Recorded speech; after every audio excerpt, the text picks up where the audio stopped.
It is Christmas week here at Trotters. So to close 2023, me and Judd are going to review some of the newest releases this year. Christmas week for me at Trotters is very hectic, very busy. Let us know if it's a cop or a drop for you guys. I'm just going to address some of the comments from last week's episode where we went into the certified pre-owned watch market in Selfridges.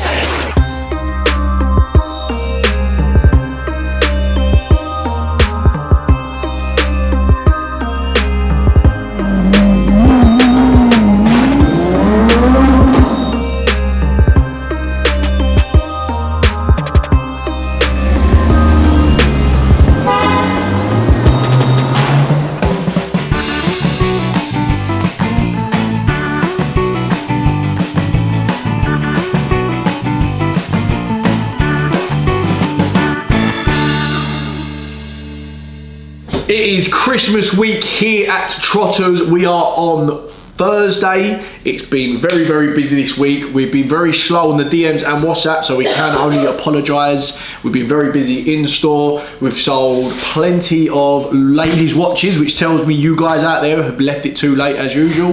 But we do still have more available. If there's anything that you guys want, I mean, by the time you see this, it's going to be fucking Boxing Christmas Eve, so you're too late if you're seeing this, but it's been good. It's been a good week, it's been a good month. People leaving it last minute as always, but we'll have lots of fresh new stock for 2024. If we're selling, that means we're going to be replacing, so stay posted for new arrivals in 24. We will also be introducing finance in 2024, so stay posted for that. It's going to be around January time, so that will be the next big thing happening here. So anyone out there who's been looking for finance, you can now get it. And if you're sitting there and it's Christmas Eve today when you're watching this and you still haven't got a present, write a note, tell him you've got a watch on the way. You can still buy it. We're going to be open day after Boxing Day, all the way up until New Year's Eve. Come on down, we can get you a watch, a late Christmas present. Come on. Christmas week for me at Trotters is very hectic, very busy. We've got a lot going on. We've got a lot of repairs to clear, as we don't like leaving them out over the Christmas period. Alex did say we've had a lot of ladies watches sold, but we've also had a lot of interest in the earrings, the Piguet studs. We still have a few in, and so does our North London branch. So if it is a bit late and you see this on Christmas Eve, you can have some New Year new earrings and order some for New Year's. Yes guys, so to close 2023, me and Judd are going to review some of the newest releases this year. We're going to go through Rolex, Patek, Richard Mille and AP and Cartier. There's five brands here. So we're just going to go through each one, review and let you know what we think was the best release of 2023.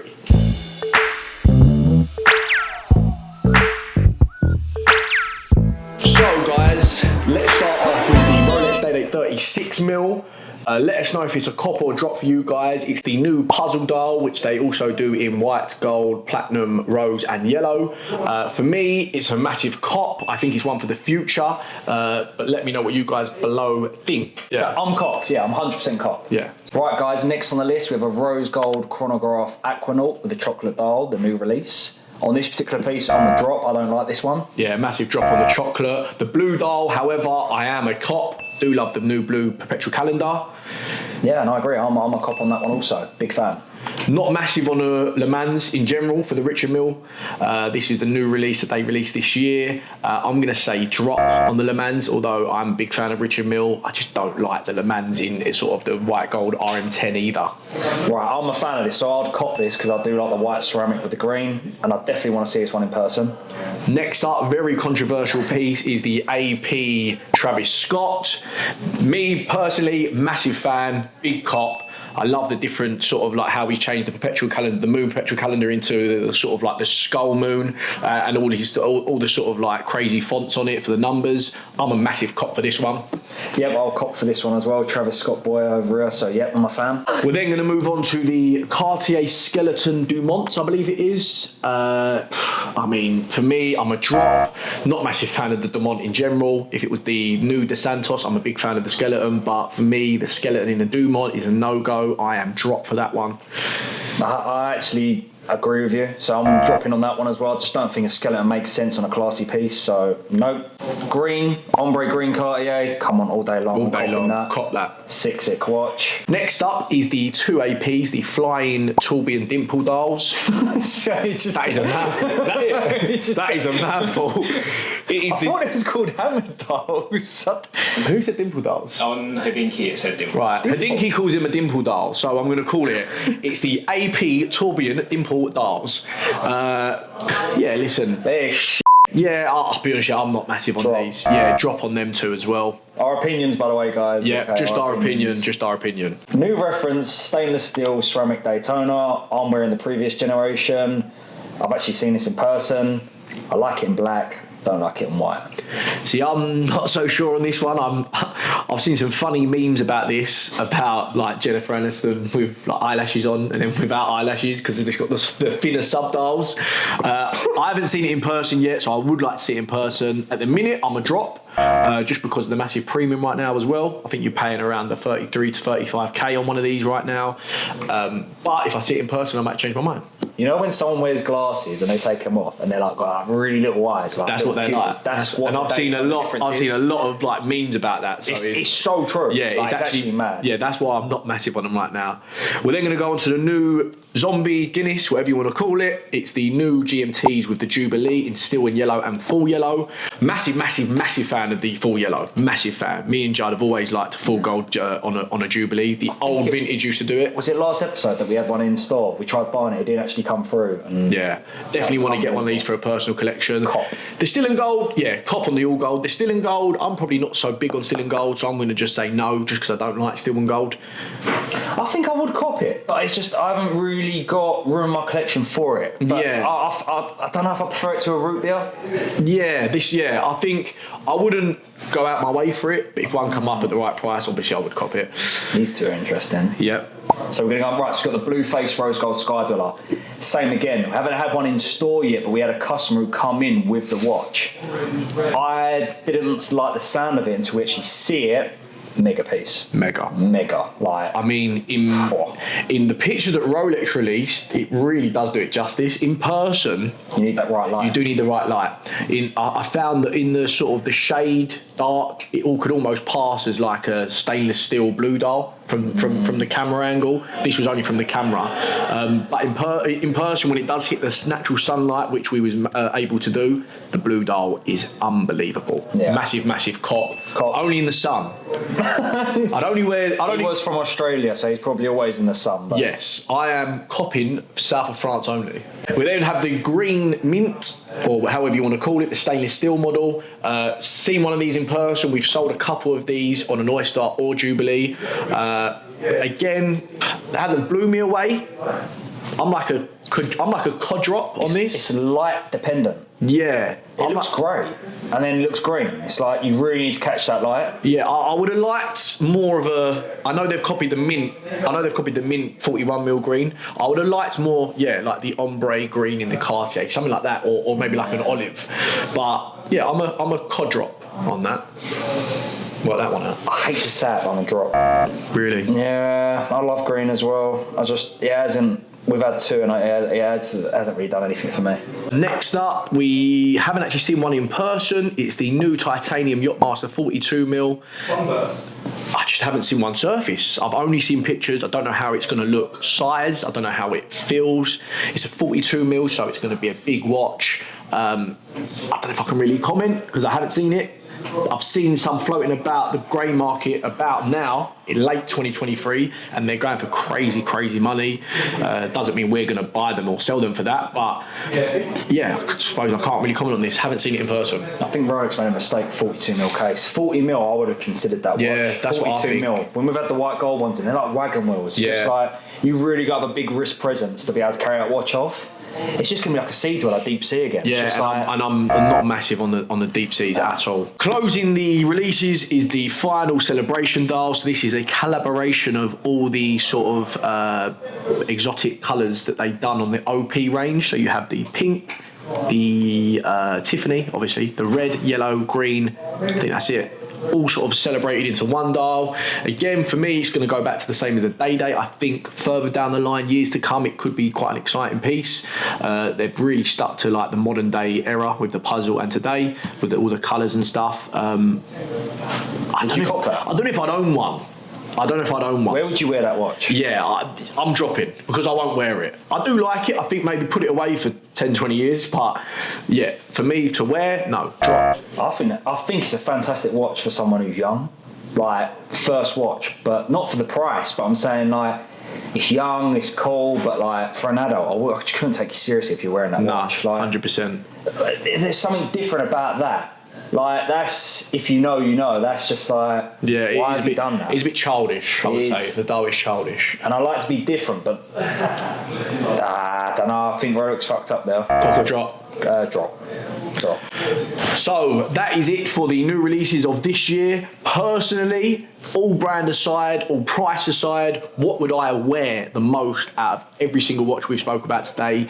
People are going to think I'm mad. It's mad to say I'll definitely go for the full gold GMT on a Jubilee bracelet. That is my favourite watch out of the whole of them ones there. Like I said, brand aside, price aside, popularity aside, what would I like to wear for the rest of my life? It would be the all gold GMT. I think it's a classic, timeless piece. Man, why you gotta be planning for like the rest of my life? Like, these watches are so fruity and funky. One I'd love to have, perpetual calendar, Aquanaut. I don't know why I'm going for an Aquanaut. I just think it's the first one I've ever liked one. So yeah, why not? Guys, we're excited for 2024 coming up. I don't know what the hell they're gonna bring out next year. I think there's gonna be a new colour dial. Everyone's done green now, everyone's done blue. Come on guys, bring out a new colour. Do something a bit different. I'm fancying a little bit of red next year, maybe purple. I feel like there could be some new colours coming out. Comment below, let us know what you guys would like to see colour-wise for the Rolex brands. I think some people at Rolex watch our YouTube, so they might actually pick up if you put a nice colour out there. But thank you guys for watching this week. Tune in next week. We'll be into 2024, I think, by then. Next week. We'll be close. Don't forget to comment which ones do you like and which ones don't you like. So cop or drop and let us know which watch.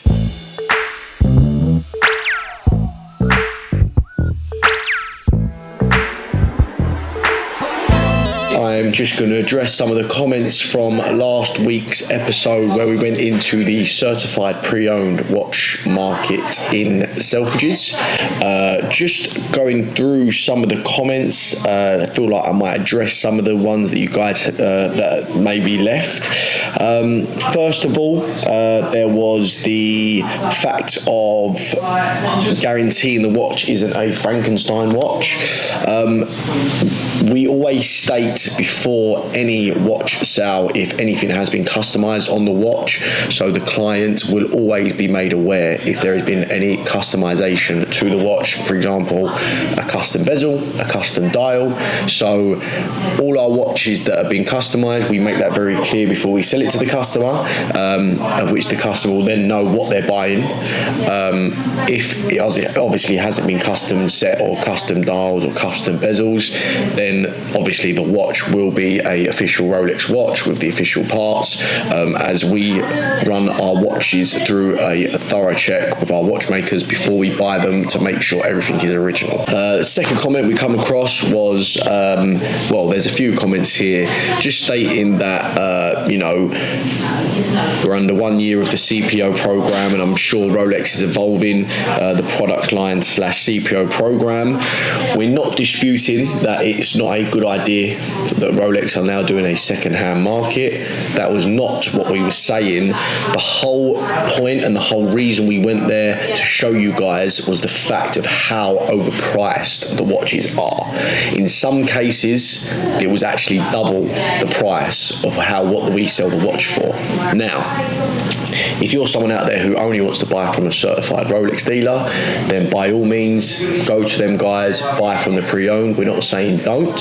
However, me personally, as a working class man, I could not justify spending double the money for a like-for-like product that I could get elsewhere. For example, the AP Royal Oak Offshore Rubber Clad, we have for sale $14,995 have here in store in London, AP box, AP booklet, everything that's been checked through our watchmakers. They had the same watch available for £28,000. Now, I also see comments about the servicing that them guys offer and all them kind of things, how it, you know, they offer the Rolex service. For me, that does not justify the extra £13,000 that you're going to be paying by buying the watch from them guys. Also, the Datejust 2 that they had was available here for £7,995. They had that available for £12,000.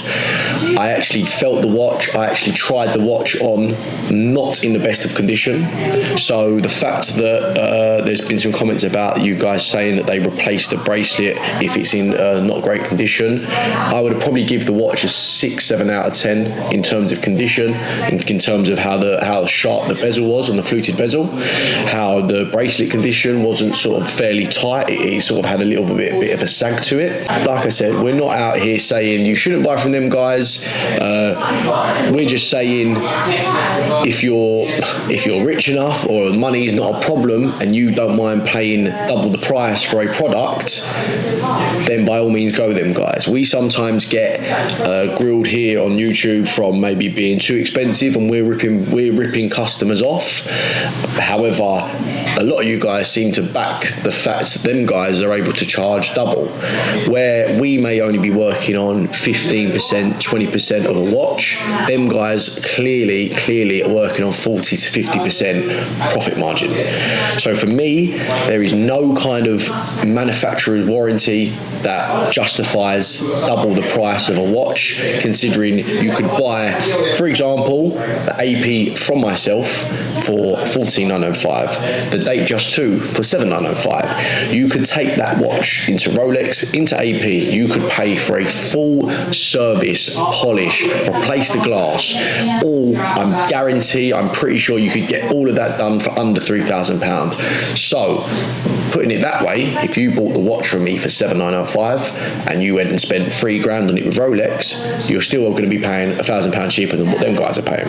We also make sure that we check all of our watches before we buy them, so the comment about opening the back avoids the warranty is nonsense. Obviously, this has to be open to check a watch movement, otherwise we as trusted watch dealers and buyers will be buying watches blind and selling them to you guys, the customers, with not knowing if it is actually a real movement. There is so many good clones out there today, in today's market, where they are copying the outside like for like, one of one, as it is only stainless steel and ceramic materials in some cases. It is the movement that gives away if it is a fake watch. So we have to open the back of the watch just to make sure the movement is correct, so you guys as buyers can feel safe and trusted when buying a watch from us. Lastly, and I will definitely stand on this, there was a comment that kind of made me laugh about how you can build your reputation with the AD by buying through the pre-owned certified watch market. I'll make it, and I'll stand by my word. If any of you guys out there want to come and buy my rubber clad AP for £28,000, which by the way I'm selling for £14,995. If any of you guys want to come and pay £28,000 and you want to come pay me £12,000 for the Datejust 2, I will happily get you guys a Batman at list. The Batman retails for £9,000. I sell a Batman pre-owned for around £13,000-14,000. I would probably have more. I would be having more money out of the AP still to sell you guys that AP for £28,000. I would rather take a loss of £4,000 on a Batman to then get you guys that watch at retail. If anyone wants to buy my AP rubber clad for £28,000, I will happily get you a Batman at list, no problem. You can pay the list price from me. I'll obviously pay the grey market price of £13,000 or whatever it is. I'll take a £4,000 loss because I'll be earning £14,000 more on my AP. So there it is, guys. Just wanted to address a few comments. I just found it quite funny how sometimes we get grilled on the YouTube comments for maybe being overpriced and ripping people off. However, when we go to show the CPO Rolex is being charged nearly double what we're asking, it seems to be justified, which again, everyone's got their own opinion. If you guys want to feel comfortable and go to them guys, if you think their 2-year warranty is worth the extra £4,000 or the extra £14,000, that is your decision. You can go to them guys. We're not holding the gun to your head to say buy from us. We are just saying that this market at the moment with the current program is not going to affect our business purely because they are too expensive. Like I said, profit margins they're working on is around 40 to 50%. They also stated when I was there that if I wanted to sell a watch to them, they would buy that from me. So if people feel sort of worried or scared of buying a watch from us because they think we're Frankenstein in watches or we're earning too much money, I would probably just go and sell my watch to them guys that they're going to buy and then sell to you for double the price. So it's not us kind of, you know, slating the CPO market. We're just kind of saying at the moment it is very overpriced. We've been in the game 30 years. We are a trusted watch dealer. We've been here 30 years. We're going to be here another 30 years. We've been established since 1992, so there is no questions of us going anywhere. I probably could not even tell you one time where we've sold a watch and it's come back to us because it was a fake. We make sure all our checks are thorough and we run them through all of our watchmakers to make sure everything is original and genuine. Like I said, if it is not and it is custom, we always state this to our customers before they buy the watch. So yeah, let me know what you guys think about the CPO market. I mean, I've addressed some comments there. Like I said, not digging out guys out there who want to go to spend and get a spend history with the Rolex market. That's fine. I don't know how far they're going to push you up the market by spending with the CPO market. I don't know how much that's going to push you up the list. But like I said, and I will stand by my word, if you guys want to come and buy this AP from me for £28,000, just know I'm going to be earning £14,000 more than what I'm originally asking. So I'll happily get one of you guys a Batman for £9,000 because I'd rather take the £4,000 loss on the Batman, but then I'm earning £14,000 on the rubber clad. That's just us. We are genuine, down-to-earth people. We don't like to see people being ripped off, so that's why we feel that we had to address the CPO market. But again, everyone out there has their own opinion, so feel free to comment below, guys. Let me know what you think. Have a very Merry Christmas, guys, and a Happy New Year. Make sure you like, subscribe, and comment. Stay tuned for 2024 because we will be doing a lot more new, exciting things. We've got a lot planned for you guys. Thanks to everyone who tunes in and watches and loves us and comments positivity. We really thank you for all the guys who are negative. We thank you as well because it only makes our page better. And yeah, Merry Christmas, you filthy animals.